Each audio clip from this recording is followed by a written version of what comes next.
Esse canal nasceu com um objetivo claro: provar que a alta cultura e a cultura pop não precisam viver em mundos separados.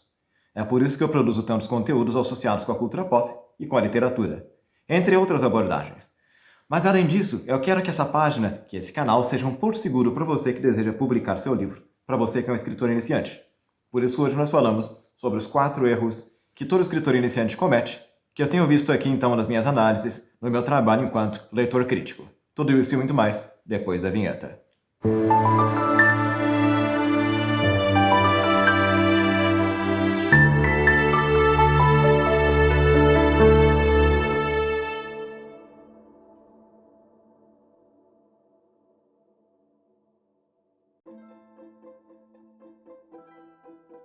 O primeiro problema que eu vejo com os originais que chegam para mim aqui com alguma regularidade, ou que alguns editores reclamam muito, é justamente essa falta de cuidado com a gramática.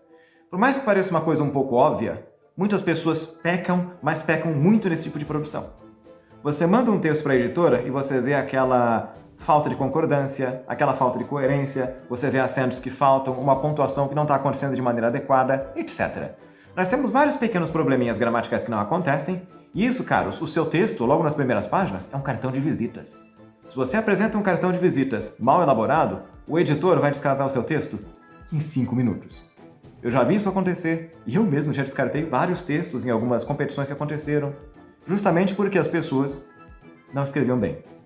Então, acabou o seu texto, manda para uma revisão profissional, ou você mesmo pode fazer a revisão, que seja, ok? A revisão tem que estar em dia para que o seu texto não seja descartado logo de cara. É uma questão de etiqueta literária, para que nós possamos aí apresentar alguma coisa bela e pular certas etapas problemáticas. Então, façam revisão e evitem certas dores de cabeça. Essa é a primeira dica. Agora vamos para o segundo lugar. O medo da crítica é outra coisa muito problemática para os escritores iniciantes. Muitas pessoas às vezes têm receio de mandar esse material para a crítica, então acabam mandando para alguns amigos e familiares. Isso, na minha experiência, é um erro. Porque toda vez que um familiar seu lê esse material, vão dizer aquela palavra, né? Talentoso. Vão dizer que você leva jeito, vão dizer que é um texto ótimo. Mas será que foram realmente sinceros? Por isso que eu digo que uma leitura neutra, com certo distanciamento e rigor técnico, se faz necessária. Inclusive, esse é o meu trabalho.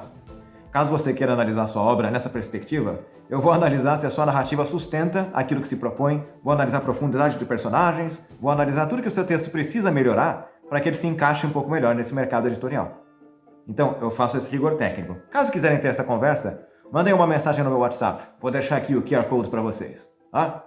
Então, em síntese, esse próximo passo que nós temos que fazer aqui é pôr o seu texto à prova. É um texto bom? Ou você só acha que ele é bom? Porque quando você escreve um texto, você tem esse olhar de pai ou de mãe. E às vezes isso pode ser um erro. Nós temos que ser técnicos, temos que ser críticos e falar a verdade. Isso prepara vocês então agora para o próximo passo, o tópico 3. Quando alguns clientes mandam um trabalho para mim, a primeira coisa que eu pergunto: você registrou essa obra? Se você não registrou, recomendo que faça imediatamente. Vai para a Câmara Brasileira do Livro, vai na Biblioteca Nacional e vamos registrar para que você não tenha a sua propriedade intelectual roubada de você. Isso, caros, é muito mais comum do que se imagina e é muito grave. Tão grave quanto os outros tópicos que eu abordei até aqui. Você precisa registrar a sua obra, isso é uma coisa que você vai gastar aí 70, 80 reais. Às vezes um pouquinho mais, às vezes um pouquinho menos, depende de alguns fatores. No entanto, eu recomendo veementemente, vai até a Câmara Brasileira do Livro e registra. Eu já vi pessoas perderem seus trabalhos porque não registraram, e já vi pessoas, por outro lado, que se blindaram a tempo e conseguiram processar quando algumas situações um pouco desagradáveis aconteceram nesse sentido, com alguns autores famosos. Para evitar certos problemas aqui, eu não vou mencionar nomes, mas digo para vocês com alguma certeza aqui, isso aconteceu. Então, muito cuidado com a sua propriedade intelectual. Agora, vamos para o tópico 4 finalmente. O último ponto que nós temos que trabalhar com algum cuidado é justamente esse, de você pensar para qual editora você manda o seu material. Muitos escritores dão um tiro no escuro. Não sabem se aquela editora cobra para publicar esse livro ou não. Não sabem se essa editora trabalha com determinado gênero ou não.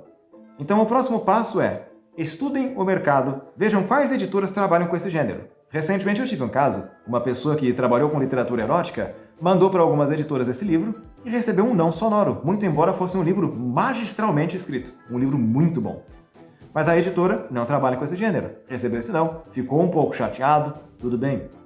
Reformulamos aí a estratégia, desenvolvemos um plano de ação e ele conseguiu publicar numa editora que se especializou nesse gênero, com a literatura erótica. A mesma coisa com a fantasia, com a ficção policial, com a ficção científica, etc. Saibam para onde vocês mandam esses materiais. E ainda mais quando nós temos alguns regimes diferentes. Tem algumas editoras que cobram R$5.000, por exemplo, para publicar um livro, só que são péssimas para vender esse material depois. O marketing geralmente não é muito bom. As editoras tradicionais funcionam muito bem. Você tem quase zero ou zero de gasto para publicar o seu livro. Mas é muito difícil entrar. Geralmente temos que participar de alguns processos. Para que você não se frustre com o tempo, saiba para onde você está mandando esse livro. Estude com algum cuidado as editoras para que você não dê tiros no escuro. E é isso. Gostaram dessas dicas? Sejam todos muito bem-vindos à nossa página. Meu nome é Vinícius, sou professor, crítico literário e escritor, sempre trabalhando aqui para trazer boas novidades para vocês da cultura pop e desse mundo editorial. Se quiserem mais dicas como estas, deixem aqui nos comentários. Muito obrigado pela audiência e nos vemos na próxima.